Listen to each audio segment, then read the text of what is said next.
ఒక అప్రకృత విధ్వంసకర దృశ్యం. భూమి చీలిపోతూ మంటలు ఎగసిపడుతున్నాయి. ఆకాశం ఎరుపు మరియు కమల రంగులతో మండుతోంది. ప్రజలు నీడలలో నిలబడి ఉన్నారు. కొంతమంది ఉప్పొంగే ఆనందంతో చూస్తూ ఉంటే, మరికొంతమంది నాశనం అవుతున్న వారి ఆస్తులను వెనుకకు తెచ్చే ప్రయత్నంలో ఉన్నారు. మంటలు అన్నిటినీ మింగేస్తున్నాయి. ఈ దృశ్యం భావోద్వేగంతో, ఉగ్రతతో, గందరగోళంగా ఉంటుంది. నీలి రంగులో మెరుస్తున్న ఆకాశం క్రింద గడ్డకట్టిన భూమి. చుట్టూ మంచు, మంచు కొండలు, అంతా నిశ్శబ్దంగా, ఊపిరాడని పరిస్థితి. వ్యక్తులు విడివిడిగా, ఒక్కొక్కరిగా నిలబడి ఉన్నారు. అందరి ముఖాలు పాలిపోయి ఉన్నాయి. ఎవరి ముఖంలో కూడా భావోద్వేగాలు కనిపించని స్థితి. మంచు కొండలు వెనుక కదలని గోడలుగా నిలబడ్డాయి. ఈ దృశ్యం శూన్యత్వం, దూరత్వం, చలిగా ఉన్న ద్వేషాన్ని సూచిస్తుంది.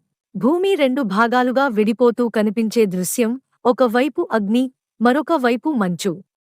అగ్ని భాగంలో కలకలం, కోపం, మంచు పక్కన శాంతత, విశ్లేషణ. మధ్యలో ఒక వ్యక్తి ఒంటరిగా నిలబడి, అగ్నితో సగభాగం వెలుగుతో మరియు మంచుతో సగభాగం నీడతో కప్పబడి ఉన్నాడు. ఇది మానవ భావోద్వేగాల్లోని ద్వంద్వత్వాన్ని, కోరిక మరియు ద్వేషాన్ని సూచిస్తుంది. అంతరిక్షంలో తేలియాడుతున్న ఒక అగ్ని మరియు మంచుతో కూడిన ఒక గాజు తల. ఒక వైపు ఉన్న మెదడు భాగంలో అగ్ని మెరిసిపోతూ ఉండగా, మరొక వైపు భాగంలో మంచు స్ఫటికాల్లా ఏర్పడుతోంది. మానవ మెదడు ఈ రెండింటికీ ఆధారం. కోరికలతో మండే భావాలు, ద్వేషంతో గడ్డకట్టే ఆలోచనలు. ఇది మనస్సు దేనినైనా ఎలా సృష్టించగలదో, నాశనం చేయగలదో చూపుతుంది. విధ్వంసం అనంతరం ఖాళీగా ఉన్న భూమి. ఆకాశం నల్లగా మారిపోయింది. బూడిద మంచులా కురుస్తోంది. మంటలు లేవు, మంచు లేదు, కేవలం నిశ్శబ్దం.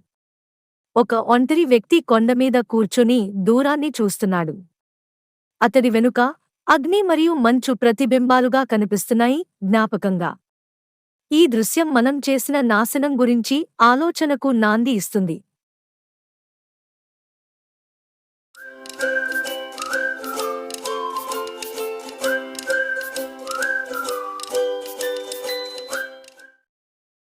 విధ్వంసం